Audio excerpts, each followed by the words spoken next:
Hi, everyone. Welcome to another episode of a show that we are calling Collector's Corner, and it is being brought to you through the Port Washington Public Library YouTube channel. It's our most recent show as of this taping on August 8th, 2020, and I would like to introduce you now to Ms. Winifred Boyd. Who will be this evening's interviewer as we turn the tables around on Mr. Traguardo. The interviewer becomes the interviewee. Yes. Now you are under the spotlight. You shall be grilled, Great. marinated, turned sauteed, medium rare or rare. Okay. We'll Well, find out by the end of the episode. well, we're talking about records, so it's rare, I guess. Anyway, Yeah, I would say so. okay. Well, that's the collector's dream, right? There you go. Yeah, the rarer the better. So tell everybody how you got started becoming a collector. We're going to talk about Elton John tonight, but Oh, yeah. what was the impetus behind that? Well, when did I start collecting? Yeah, I mean, the focus will be on Elton, but okay. I started collecting records probably as a result of the Beatles. I was people who watch this stuff on the library channel or have seen me at the library know that I'm a Beatles historian. I do a Beatles podcast called Fab Four Free for All. So the Beatles were my first collection. I started when I was five or so, getting my first couple of Beatles albums, singles, and that was where the fan and collector bug first bit, I guess, and then it took off from there. Well, you're not only a Beatles historian, but you're also an Elton historian and collector. I would say, yeah. I mean, again, it's funny because there's different types of historians. Well, I guess I'm more the historian than some collectors that I know, if that makes any sense. Some of the collectors, and some are both. Our dear friend John DeStefano, shout out to John. John wrote one of the first Elton John discographies, going back maybe like 25 plus years ago, maybe 30 years ago even. And one that Elton's office needed copies of when it came out because they didn't know all the stuff he'd put out. But John is someone who can quote catalog numbers. The first release of this record was on Uni 25437 and had the. Yeah, no, I cannot do that. That is just not my thing. But when it comes to the music, and I'm not a musician, so I can't do well, this version is in, E sharp, and this version, E sharp, listen to me. So I can't do that. But when it comes to knowing the music, where it can be found, knowing the tours, knowing to a degree personnel, and also just knowing a lot about his own history as a musician and other stuff that he's been up to. I don't follow I didn't follow all the gossip of the personal life. That's, the music side is really my thing. So when it comes to The Elton. music, the history, the costuming, the hats. The hats, yeah. Elton, it was the costume period where, he and Cher had the same designer and all that kind of stuff. And then Elton went through his hat period for a while. And the glasses, I mean, the joke now is I collect glasses because you can get glasses online so inexpensively. When we were kids, you only had one pair of glasses ever. So now the joke is mine don't have all the frill-de-doos on them, and I'm in my Elton glasses period. I'm getting different glasses. But yeah, I try to do the history side of things. Absolutely. Yeah. Kind of your Elvis Costello / Elton John glass Right, period. right. Elvis had his glasses too. That's right. Okay. So the burning question is how and when and why did you become a fan and start becoming a collector? Well, the why, I guess, was really purely the music at first. Because I was too young to go to concerts, the concerts weren't going to grab me. I should probably explain why. I first really started hearing Elton on the radio in the early 70s, like everybody else did. Rocketman, Your Song, all those really early hits. You started hearing those, wow, but you didn't always put two and two together, and you also always just didn't think to yourself, okay, I really like Elton John. You thought, I really like these songs. And then he put out the single Crocodile Rock, which was huge. And we had a party in our classroom. I guess I was in third grade. We had a third grade party. And one of the kids at the party brought the 45 of Crocodile Rock and put it on during the party. And afterwards, I made the horrible mistake, dare I do this, such a thing, of taking the record and flipping it over because I wanted to hear this song that was on the other side. I want to hear a little more Elton John music. And it was a song called Elderberry Wine, and the needle went down, and I just went, oh. And here was something I had never heard before because that song wasn't on the radio. So it was like, this is just amazing. And she quickly dashed over and took the record off the turntable and proceeded to scratch across the entire side of the record and said, "You don't play that side, stupid." And I just went... Well, obviously some DJs followed that method of, but a lot of them didn't. A lot of them didn't, right? You got some hit records because some DJs flipped the record over, right? But no, in this case, I was just appalled. But I also knew that I needed to hear more of this Elton John guy. It wasn't just the hits. So I ended up, I was home from school sick one day. There you go. Now you saw the air quotes there. But I was sick from school, and my dad, who was always into music and always liked comic books, he'd say to me, can I get you something on the way home? You want me to get you a comic book? And one day I just got really bold and said, well, Dad, can you get me the new Elton John record? And Dad, being a good guy, stopped by the local record store in Port Washington. I think it was J&A Records in Port Washington, and grabbed me Don't Shoot Me, I'm Only the Piano Player, and brought that home. And from that point I was hooked. I was hooked, really. So that's how I became both a fan, and then the collector was probably just going to follow, But anyway, Natural progression. I was already doing it with the Beatles. Elton was current, which was nice. He was making music. So. All right, let's take a step back. Elton John's broke America in the 1970s with your song. Yeah. But Elton John was playing long before and getting recorded. Yeah. Before your song. Yeah, talk a little bit about that. Yeah, your song for Elton, was the huge breakthrough. That was 1970. That was when he really was starting to get a whole ton of radio play, making TV appearances, things like that. But he had already had an album out under his own name in the UK. So this was really his second album. We always think of it as his first, but the truth was that this was the first hit album. But he'd already had an album out in England that sold moderately, but it didn't have distribution here. But before that, he was a studio dude. He played piano on "He Ain't Heavy, He's My Brother" by the Hollies. We hear that song all the time, and nobody stops to think who the band is. It's Elton John on piano, in that song. And he did a lot of other, but he also did this thing. He worked for Dick James, the music publisher. And while he was doing that, he got hooked up with this group called the Mike Sam Singers, SAMME. I don't know if it's Mike Sam Orchestra or Mike Sam Singers. I've seen it interchangeably. But remember when we were kids growing up, you'd go to the supermarkets, or you'd see on TV the records that were sound-alike records, and it was sort of like you could get all the hits of the day on this one album, and nobody stopped and thought, oh, well, K-Tel did it also with the real hits later. But early on, you get like all the songs done by the sound effects, or the sound-alikes, or and you'd go into the store, and it'd be at the end of the thing, and for like $1.99, you get all the hit songs of the day.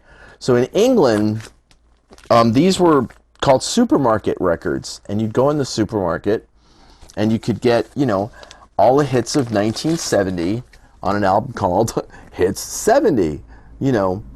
And like this one's got Bridge Over Troubled Water and Love Grows Where My Rosemary Goes and My Baby Loves Lovin'. And Elton was one of the singers on these records. It was also a guy named David Byron of Uriah Heep, and heard rumor that Cat Stevens is on some of these things too. And Wow. yeah, and you know, but I've never found Cat on any of the stuff that Elton's on also. But so he did a bunch of these records. They're on a couple of different labels, Maritime Avenue. Like this one's got him doing Let's Work Together by Canned Heat and Ma Belle Amie, and some of them had quite racy covers actually for at the end of the supermarket. I'm not Oh really my. sure. You need to turn it a little bit so we can see the cover better. Oh, actually, There I you go. probably should take Yeah. it out of the. There we go. They're so glossy. They're high gloss English, you know. But you know, so he had the contract on these and was doing them well into when he'd already released his first album because it paid well. So he'd have his own single that he was hoping to get on the charts.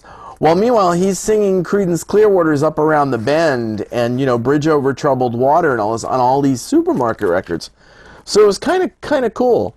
And then, you know, he didn't really know how well he was going to do. So before Your Song came out, he hooked up with, well, before Your Song was a hit, he hooked up with a fellow named Roger Hodgson from the group Supertramp, who would later be in the group Supertramp.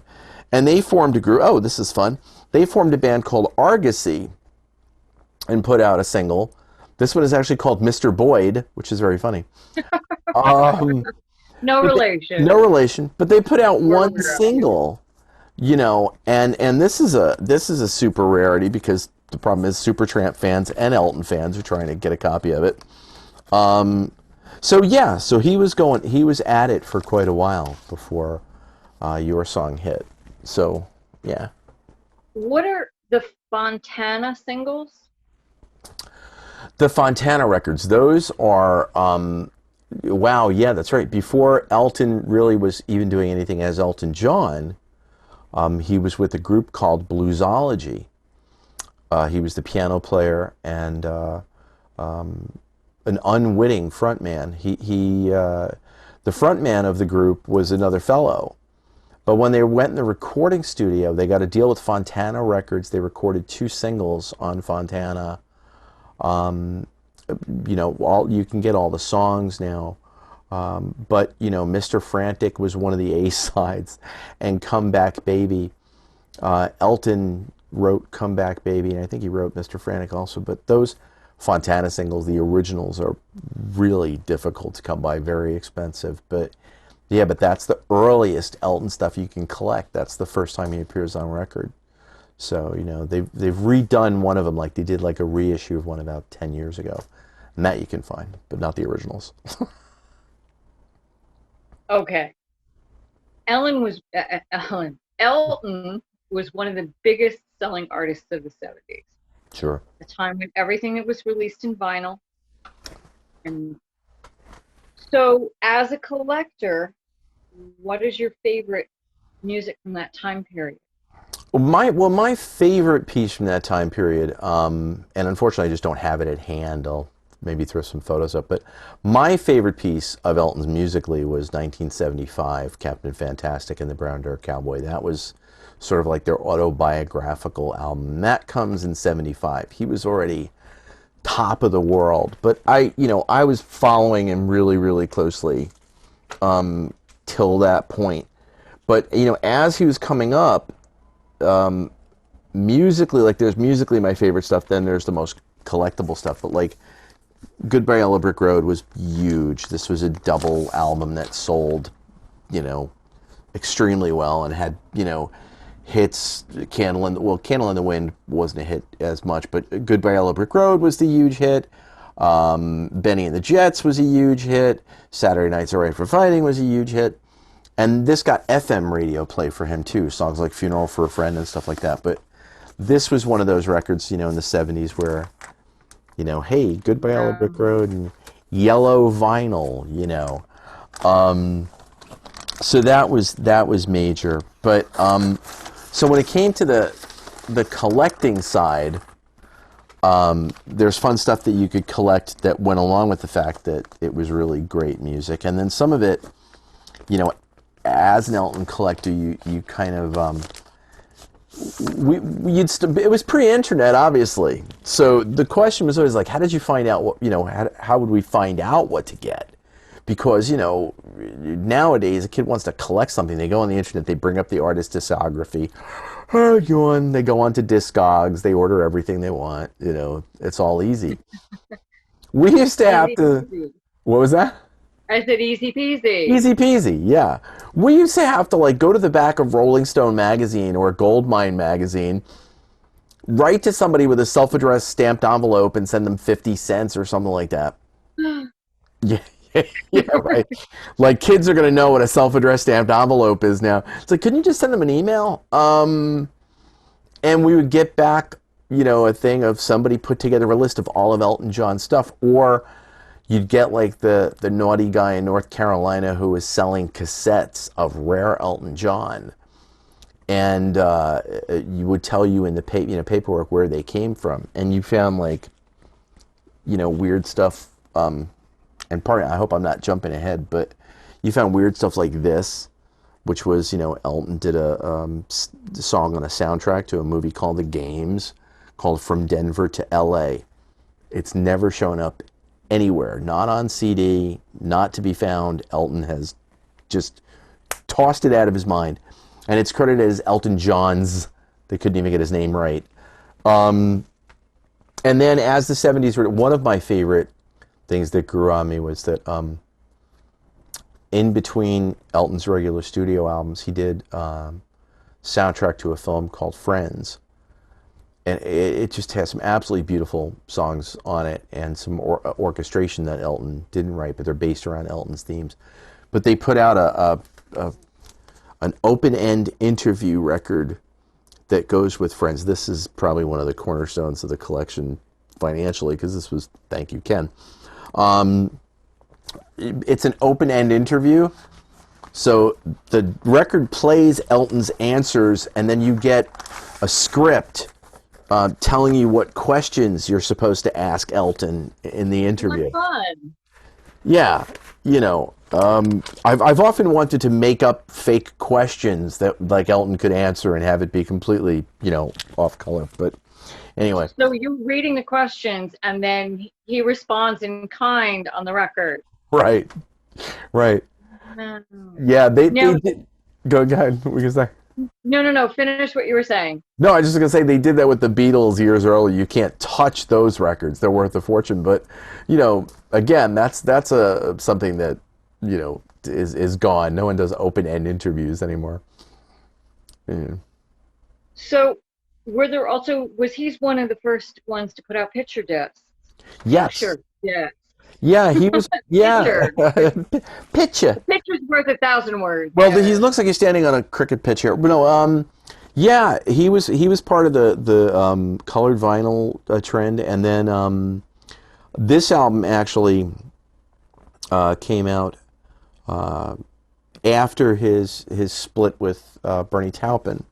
He had done all of his major records were with Bernie. See how the retentive collector, I had to straighten out the road so it actually was anyway. But he had worked for so many years with Bernie Taupin as his co-writer, lyricist, and but they split after an album called Blue Moves. They had the huge hit with Captain Fantastic, put out Blue Moves. They put out a single called Ego, which was supposedly not about Elton. And that single didn't fly. And, they thought maybe people were just getting sick of Elton John. So they sort of decided maybe it's time that we take some time off. Bernie went and did other stuff. And Elton started working with this guy, Gary Osborne. So this was the first record with Gary Osborne. It had a hit. Part-Time Love was a hit from here. But then thankfully Elton and Bernie got back together later. So. Well, it looks a little bit like Long John Baldry from the back. when Yes. you flip it around. One of Elton's Yes. uh, There you was go. one of Elton's longtime friends. Yeah. Yeah. Baldry is somebody who that that movie. Uh, why am I Elton forgetting John. the No, the movie, the recent film that came out that I'm spacing on the name of about Elton. Um, Rocketman. Oh my goodness, I'm forgetting the name of the film. Um, they blow past like some very important points in Elton's history, and one of them is Long John Baldry. Long John was, I mentioned Bluesology, the band that was on Fontana Records, and Bluesology used to back this fellow Long John Baldry, who, you're absolutely right. Long John, Elton's a rather vertically challenged fellow. He's not the tallest guy in the world, but Long John We stood know a like, few musicians like that. Yeah. that's true. But and I'm not the tallest guy in the world either. But uh, Long John stood like 6'1" and would wear a top hat and platform shoes, and he was an imposing figure. And he is where the John in Elton's name comes from. Uh, in the movie Rocketman, they're really awful about it, and they show that he steals his first name from a member of Bluesology, a fellow named Elton Dean. Borrows. Borrows. It's the folk process. The folk process borrows. But he says to him, he says, it's all right if I take your name. Yeah, all right, whatever. Um, and then in the film, he's sitting in Dick James's office, and they want to know what his last name's going to be, and they show a picture of John Lennon, and it's like, and you see the little halo around John, and he says, John, my name is Elton John. Couldn't have been further from the truth. The John in Elton John came from this fellow Long John Baldry, who Elton was very close to, something of a mentor, and he was also the guy who John was gay, Long John Baldry was gay. And he's also the fellow who, during a crisis in Elton's life when he almost got married, Long John Baldry kind of said, well, dear boy, you can't get married, so why not? Well, you're gay, And Elton sort of went, huh? I am? That's when the truth came out for Elton, really, I guess. But so John Baldry was a really important part of it. I'm glad you brought him up. He was a huge part of Elton's life. So let's take one step back. Movie, fact or fiction? Or part? yeah, part, mostly fiction. You'd say like a fictionalization of, Elton was the Dramatization. dramatization. That's really good. Elton was like the executive producer, I think, of the film, and he was the one that, and he was working very, we talked to Giles Martin, who was the musical coordinator of the film and produced the album that won the Grammy for him. And he said, Elton was hands-on with that movie. And yet he made a movie that had so many inaccuracies and so many, dramatizations. That's the best way to put it.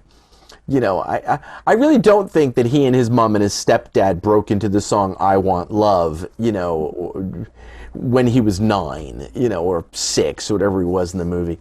I really don't think the entire audience did levitate at the Troubadour Club when Elton started playing Daniel, or whatever it was that he didn't write until, oh no, he's playing, I don't know what he's playing, but he's playing some song, Crocodile Rock, I think, that he didn't write for 2 more years, ridiculous. Cool movie if you want to go watch some fantasy thing for 2 hours, but don't think you're learning anything about Elton John. Bits and pieces of history just to sort of keep it real, but Yeah. Yeah, exactly. So let's swing back to Elton's catalog. Prolific, extensive, hit maker, singles, 45s. Do we need them? Do we not need them? Can we get them on the album? What's the story? Yeah, that's a really good question. When it comes to Elton, Elton was one of those guys. Elton grew up as a hardcore record collector himself. So Elton, I guess took it from the point of view that when you have a hit record, the big hit song goes on the album. But if someone is a collector of an artist, they're going to maybe want to have the 45 too. So I'm going to give them an added value. Like the Beatles had a habit of never wanting to put their singles on the albums. So that, A, it meant you had to buy both, but B, it meant when you got the album, you got all like new songs. Things you hadn't already heard on the radio a lot. Elton always felt that, especially if there were songs, because he was so prolific, he'd go in to record an album that needed 12 songs, and invariably, because there was so much material, you record 16, and then you'd start to sequence the record, and like one by one songs are going to fall off. And you go, oh, that one doesn't fit. Ah, that one's too long. That one doesn't fit. And so all those ended up on the flip sides of all of the singles. So anytime there was a song, I'm looking over at the pile over here, but anytime there was a song, and the fun thing is they just came out all over the place too, and did there was a song called Just Like Belgium. It wasn't even released in the United States as a single. It was released in other countries. But, oh yeah. But it's got a song on the back here. It's got a song on the back called I Can't Get Over Getting Over Losing You, which is an adorable little country song. Still nowhere to be found on CD anywhere. The song that he did with Kiki D, Don't Go Breaking My Heart, which was his first UK #1, oddly enough, has a flip side on the back called Snow Queen that is an absolutely beautiful song, although allegedly it was written about Cher, so I could see why they're careful to not put that out. And then so many different things where the flip sides, and then sort of again another cornerstone in the collection, which almost just fell onto the floor, is Elton was always obsessed with soccer. He was a soccer fan. Football. Yeah, oh God, did I say soccer? Oh, how bloody American of me. Thank you. Wow. How American. But he became one of the co-owners of the Watford Football Club in England. And they'd started a charity among a number of teams combined to start this charity to help kids by building soccer pitches throughout the country, throughout England. And this charity was called the Goal Diggers, GOAL for soccer. So if you donated like $500 to the Goal Diggers Foundation, you got this 45 by Elton called the Goal Diggers song. And I think they only pressed about 500 of these. So this is one of the big cornerstones of the collection. But so talking about needing things on 45, yeah, it's fun, to find all the flip sides. Great songs like House of Cards and Sick City and all these great, B-sides. So Staying kind of in the same vein, but now let's look at Elton John's sort of, we're hitting England and worldwide. Were there different releases in different countries? Yeah. Than in the United States? Yeah, definitely. His marketing people were smart. He was smart, I think. I'm not talking about in past tense. I'm just saying was, meaning that part of his career. He's still that era. Yeah. Yeah, there were definitely different things going on in the different countries. As I mentioned, Elton's very first album, and that's the first album, that's the UK release of the first album, a very different looking Elton John. But this didn't come out in the States until 1975 to capitalize on, his fame. And they were smart enough to say, "Oh, this is not a new album. This is historic. This is Elton's early, you know." So this was UK only. Then you had weird stuff going on in other countries, like, you know, musically they'd mess around, and I don't understand why. But like, this is the German version of what we know as like Elton's first album in the U.S. And the German version, Elton had just put out a single right before your song called Rock and Roll Madonna, which kind of went, you know, in most places. And I guess it took a foothold in Germany because they take off one song in Germany and they tack on Rock and Roll Madonna as the opening song. So this iconic album that everywhere in the world opens with that beautiful dun dun dun dun dun dun of your song instead opens with fake applause and this song Rock and Roll Madonna. You know, only in Germany, you know. So that's a little weird. And then you got you have the Taiwanese version of the first album with the different, you know, these were actually really were bootlegs. These were made apparently for the servicemen, so that they could get records. So and they were having trouble getting them from the States. And then you get like various greatest hits compilations from all over the world. This was called the Best 20. And it oddly enough doesn't have 20 songs on it. I think what they did was they took like the yeah, right. You know, oh look, an album with 20 songs, great. No such. They took like the best 20 artists that year, and each one they made an album with their, you know, with their hits. And this has some real weird, obscure stuff on it. And then of course, you know, Russia had to get in there too, and get their thing going on Melodia Records in Russia. And they had to have like Elton Greatest Hits volumes right when the Russian label opened up. So, you know, and the 45s are all over the world. Here we talked about the 45s and just throwing stuff around.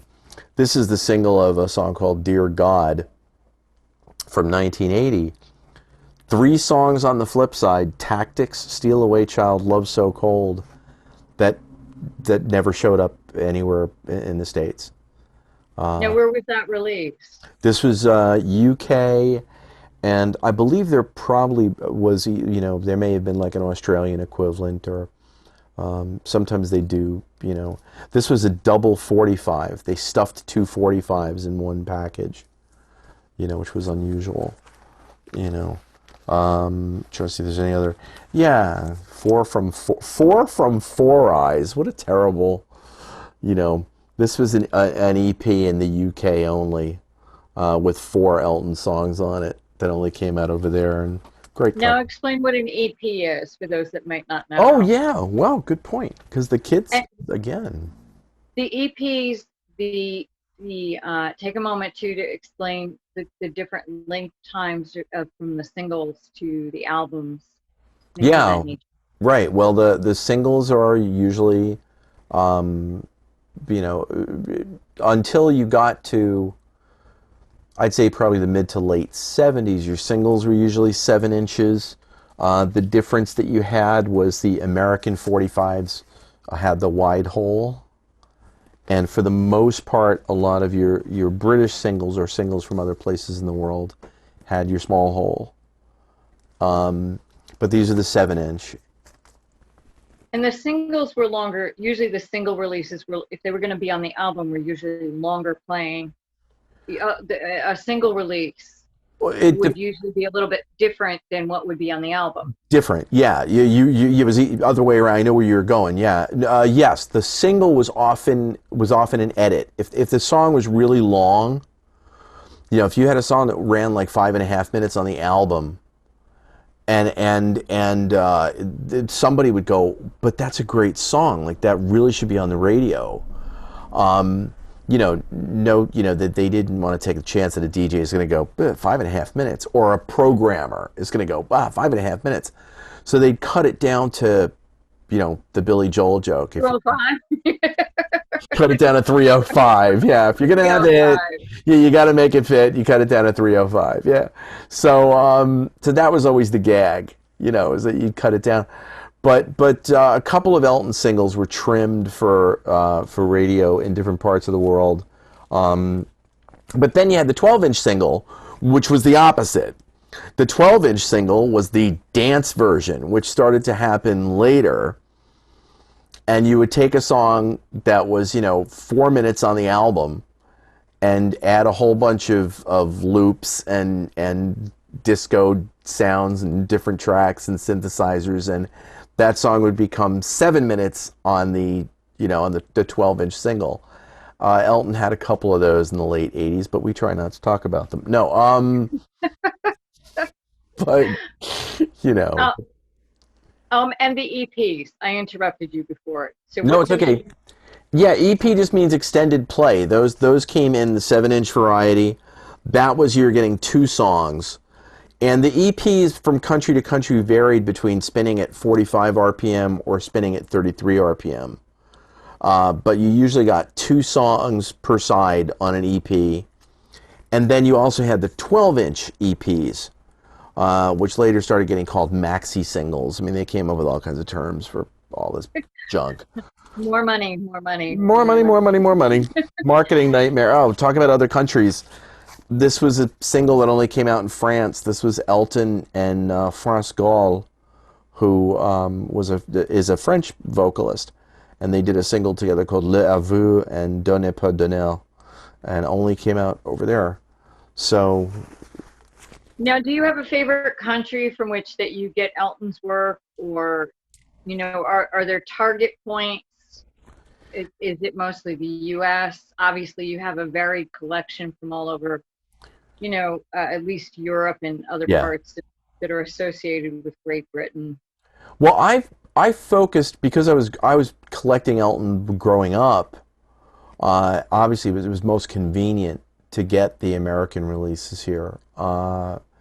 Years later, I love hearing clean audio, but the difficulty is that, every once in a while I'll grab an Elton release from Germany, or you grab something from Japan. And I'm an eclectic collector. I don't need to have every release. I need to have every piece of music. So for me, unlike other collectors I know if I collect the American records, I need all of the American records. But, an album like Honky Chateau came out 4 times. Different variations, different limits. I don't need 4 American copies of Honky Chateau. I want the one with the textured cover, the original one that came out in 72. So for the most part for me, it's the American records, even though very often when you read the debates in a lot of these forums and stuff like that, the really nice pressings, the better quality pressings probably come from England, where he recorded and stuff like that. So is it the pressings themselves, or is it also the weight of the vinyl that make them a better pressing? It's so funny to hear. Yeah, it's so funny to hear you say that. I was just reading something in the current issue of Goldmine magazine about exactly that. You can have a 180 gram or a 200 gram record, and if it's badly mastered, it's still going to sound like junk. But if you have a record that's really well mastered, and you have the difference between putting it on regular standard vinyl or putting it on 180 or 200 gram vinyl, and it's done with care, the 180 gram will sound better, definitely. With Elton, I think it was just the case that in the 70s, very often the record labels didn't want to let go of their master tapes. So if you were an American artist and you had your, you put your album out in the States, you recorded in Hollywood, California, and then England wanted to press the record also, it was likely that your U.S. record label was going to say, we're not sending our master tapes of Winnie's new album to England. Well, heavens no. We'll make a duplicate. we'll duplicate the tapes and we'll send them a dupe. So a second generation Second already. generation. So you've already lost a generation of sound quality before the record's even been mastered. Sometimes it didn't work that way. And Elton, some people on the boards argue that the original uni Eltons are the best. Nothing sounds better than the uni American pressings. Other people, the DJM Germanys, absolutely sound the best. For me, as I say, if it's something weird that came out in England or Germany or different, or if I really hear that, wow, it's so superior, then I'll chase down the import. But other than that, I've always kind of stuck with my early American vinyls. Before we move forward, I want to back it up a little bit. 2 points that I wanted to get to we didn't talk about. Do you collect, during the split, did you start collecting Bernie Taupin's work, the Farm Dogs? Yeah. Well, the Farm Dogs was post the initial split. Yeah, Bernie was an inspiration to me. I don't play piano, and no one wants to hear me try. Although I did squeak out a version of Imagine once, many, many years ago. It was just, anyway. But I write lyrics. I'm a lyricist. Bernie was an inspiration to me from when I was very little. So when they split, I definitely followed because I was also a big Alice Cooper fan. And what did Bernie do when he left Elton? He went and teamed up with Alice Cooper. So for me, that was kind of like, you know, so that was brilliant. And they did a record together called From the Inside, which was tremendous. I will excuse Bernie for writing the song "We Built This City." I give him a pass. I still like that song. I'll, Sorry. Sorry. I'll give you the pass on that too. It's okay. Thank you. You're Thank welcome. you. But when they Bernie actually did a record very early on. Because Bernie was the successful lyric writer, Elektra Records gave Bernie a deal. So in 1972, excuse me, he did an album of his poetry with a number of the musicians that backed Elton, backing him up reading his poetry. And then later, when he and Elton split, he did a record called "He Who Rides the Tiger," and Elton came in and played piano on a couple of songs because there was never any acrimony. They never disliked each other or hated each other. That was not the case. They just felt it was time to give the writing partnership a little bit of a break. Yeah, just kind of like for a little while. And then in the 90s, after they had become tight again, Bernie started this outfit called the Farm Dogs. And brilliant records. Brilliant records. 2 albums of just really great Americana stuff. Awesome. So we talked a little bit about the 45 release for the football/soccer group. Were there other works that Elton did besides that? In terms of? Releases, charity releases. Oh, charity releases. He does a lot. He does a lot now for his AIDS Foundation. So many of the releases that he's done, greatest hits collections, remixes, things like that. Very often you will find that it says, it's mostly now in the CD era. Back then, because at the superstar status time, you had to pay everyone who was involved in the machine. You had to pay the management, you had to pay the guys doing the sound, you had the guys doing the lights, the this, the that. And people weren't quite as charity-minded, I guess. But since Elton started the AIDS Foundation, he's done a lot of things that are charity-based. Taking older songs and putting together, small EP compilations, or putting, alternate versions of things out. But everything goes to charity. So that's kind of cool. Yeah, definitely. So this seems to me, and I might be incorrect, and obviously you put me straight. What is this angel tree?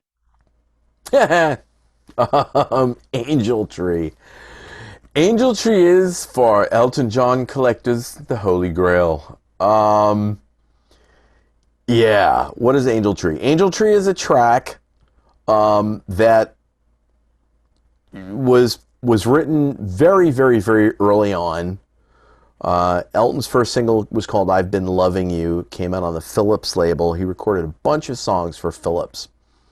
What was confusing was, while he was recording these songs that were meant for the Philips label, before he got onto the label that would be would have things like Your Song.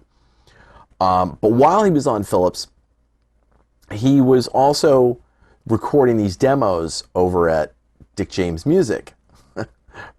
He thought unbeknownst to Dick James, but I think Dick knew what was going on the whole time.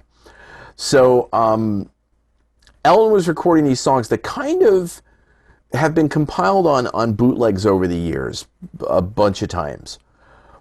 But occasionally, and I'll even like do this here, but occasionally one of them would like eke out somewhere. So Angel Tree is a song that came out on an EP in Portugal only and was limited to a tiny pressing because no one knew who Elton John was yet. I think that it was I've Been Loving You. I think it was the Philips EP of I've Been Loving You, as released in Portugal. And they put this song called Angel Tree, which was probably never really meant to come out in the first place. It was probably just something Elton was doing at Dick James Studios. They somehow got a hold of it, and it is the only place in the entire world to this day that song has ever been released. And there have been a couple of dozen of them in circulation, and they go for a king's ransom. Another accident was this. This is a double cassette that came out. It still has the price tag of $4.49 on the back. But this was a double cassette that came out in London in 1976 called Elton John Seasons, the Early Love Songs. And it's got all of Elton's love songs. But on cassette 1, there's a song called The Tide Will Turn for Rebecca. The only place in the entire world that this song was ever released was on this cassette. Again, one of the Dick James demos. It circulated on bootlegs for years, but technically it's not an unreleased song. It came out on this weird thing. Any other Holy Grails? No, I mean, I'd say probably you hit the big one when you did Angel Tree. Motherload. Yeah. Yeah, Angel Tree is the Holy Grail. After that, I'm proud to say I think I have. Well, no, there's another one. I'm happy to say I have 2 of the others with the Friends open-end interview and the Gold Digger song. The other one is the brown vinyl Captain Fantastic and the Brown Dirt Cowboy.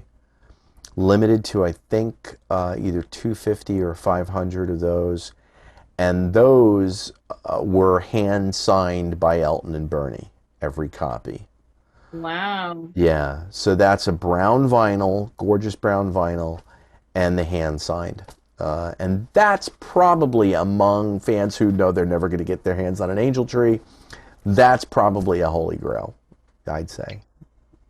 So wrapping things up a little bit, moving forward, any other recommended memorabilia for Elton John? Well, yeah, I mean, with Elton, I mean, I mentioned the the bootleg recordings that are out there, and there are so many now. Now it's great because you don't have to go out and get the CDs, but so many live shows, so many. I'm sorting through. I can find some fun covers, but I mean, they're mostly concert recordings and things like that. This is from the 1972 tour, made to look like Honky Chateau, the 1972 album. Elton himself has started releasing some of these rarities legitimately now. For years, people clamored for a complete version of the concert that he did on November 17th, 1970, which came out as an album called 11/17/70, appropriately enough. And everybody, it was a radio broadcast that went around on bootleg for years. And the fact that the bootleg existed was why the record company Rush released the album in 1970, because people were bootlegging the radio broadcast because Elton was so huge. So now, only a few years ago, for something they do called Record Store Day, they put out the complete 11/17/70. They also just put out a version of a show that he did with Ray Cooper, just the two of them, in the Soviet Union in 1979. He was one of the first Western artists invited to play behind the Iron Curtain. So, which is, as he jokes, is something he'll always have over Billy Joel. But he was one of the first to be invited to play. And that album, that double album, that has a good chunk of that show, has circulated. There's a band called War Pipes that featured a few members of Elton's band, Davy Johnstone, Nigel Olsson. That's really fun. And Nigel Olsson's music, too, the drummer. Nigel's solo records are lovely. Nigel had a couple of hit records, Dancing Shoes and A Little Bit of Soap. So any of Nigel's records are wonderful. Great voice. He's Elton's backing singer. He's the guy that's doubling Elton on some of that stuff when you hear it. So yeah, that's really fun. Any recommendations for collectors? Yeah, I would say you don't try to get everything. Your head will explode. Don't think to yourself, well, I'm gonna go get every British release or every American release. You're gonna hit a wall unless if you've got the money to spend and you suddenly wake up one morning possessed that you need to have every Elton John record, and you've got that spare 10 grand to drop, on everything. Go for it. Or Angel Tree, yes. Or Angel Tree. Just buy up all the copies of Angel Tree and to heck with everybody else. No, but I would say just the thing to do is it's like I say with anybody who's collecting. Do it for the music. Do it for the love of the game, the love of the hunt is a big part of it. It's fun to hunt down these things. Do it. And another thing, and this doesn't work with Elton, but if you're collecting somebody who is still with us and still, you may want to know a little background on the person first. I've seen too many people who've gone headlong into collecting somebody and found out that they despised the person personally. Like read about them and then just went, oh my God, what am I doing? And they were already like headlong into a collection and then realized they just didn't want to be there. Just do a little reading, do a little, Elton's an open book, no pun intended. He's got the book out and all that stuff. But you'll find that as you get deep into collecting, you sort of find some sort of a connection to the artist, for better or for worse. And therefore, you want to kind of just be able to be like, yeah, he's all right. I like this guy. I can collect these records. And not get to a certain point and just go, wow, why am I listening to this music? You don't want that. So. There is a particular artist that does jump to my mind who shall not be named. We can play 20 guesses, folks. But anyway. And you'd probably get it on the, they might get it on a few. Maybe several, right. There's several. So your favorite swear word? No, just kidding. So anything else you'd like to add before we say good? Well, good night, Gracie. Good night, Grace. Well, that's one of the prized possessions. That's the signed Red Strikes Back booklet. Elton's. I had at one point I had a bunch of Elton signatures. I actually donated a few to charity for but I had the pleasure of meeting him, which was another reason why I bring up the know a little bit about the people you're collecting first, because Had I met Elton, he was a complete crud. I might have been just going, well, His let's off see years. Yeah. yeah, well, we can get rid of His that. off years. Exactly, yeah. But no, he was a very pleasant. It was a very pleasant experience to. You actually have a photo with Elton John. I do. Yeah, that's true. I can probably pop that up in here during the video. Yeah, I had a photo taken with him. We all did at the event. I myself and John DeStefano, with the help of another one of our friends, fellow collector Barry Fish, we snuck our way into an Elton party. We're gate crashers to the promotional party for the album Red Strikes Back, actually, the one that I just held up the cover from. And he busted us. He knew we were not supposed to be there. We were introduced to him with fake names, and it just so happened that of all the hundred and some odd people in the room, the names that we were given to allow us to sneak into the party happened to be people he knew. So, whoops. So he busted us right there, and was completely, we just sort of did do we have to leave now? We're just fans. And he all but said, and actually probably really did say in those words, don't ever say you're just fans. He said, because without you, all these other people wouldn't be here coming to see me.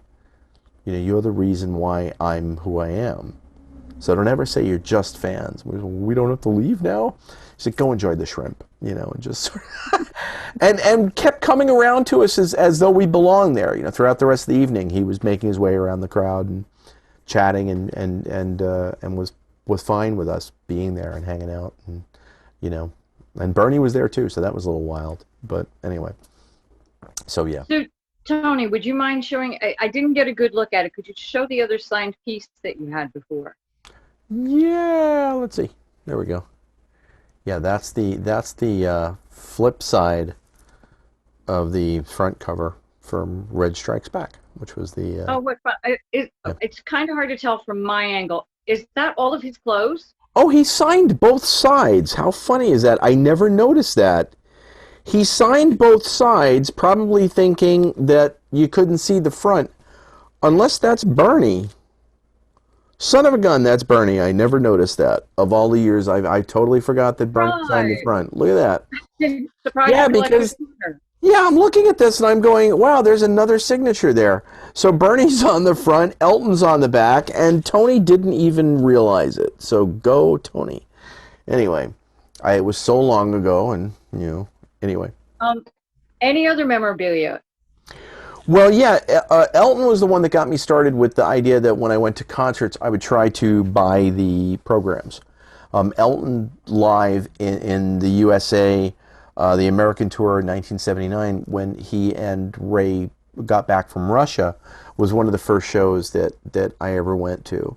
So Elton got me into a habit. I stopped now because they're all $1,000 to buy a program, but Elton got me into the thing of buying the programs. So there's the aforementioned hat period that we were talking about. And he looks like he's just been surprised by something, oh goodness, like Elton being goosed with a hat on. And then I went back and, because of the fact that I wasn't old enough to go, you go back and you buy the tour programs from tours you never got to see. So that's the 1976 Louder Than the Concord tour. So I got started. So I have a bunch of Elton programs of shows that I went to and some I didn't. So, Tony, I want to thank you so much for a wonderful collector show, as the tables have turned and the interviewer becomes the interviewee. And we all will look forward to more interviews that you do in other collections and other interesting facts, and hopefully we'll get to turn the tables on you one more time. Thank you. Well, thank you. And thank you all for watching at Collector's Corner this week. And many, many, many thanks to my very special guest, moderator, interviewer, lovely Miss Winifred Boyd, and who you can also see on the Port Washington YouTube channel doing her Qigong exercise videos. So check out some of those. Well, thank you. And And go ahead. no, what were I you? was going to say, and you can find the Elton book at the Port Washington Public Library. So Yes. if you, Yeah, absolutely. And copies of the movie Rocketman, you know. And a slew of other cool Elton John CDs, many of which you may not have heard because they slipped under the radar. So, anyway, so thank you, and thank you. we'll see you all soon. See you next time.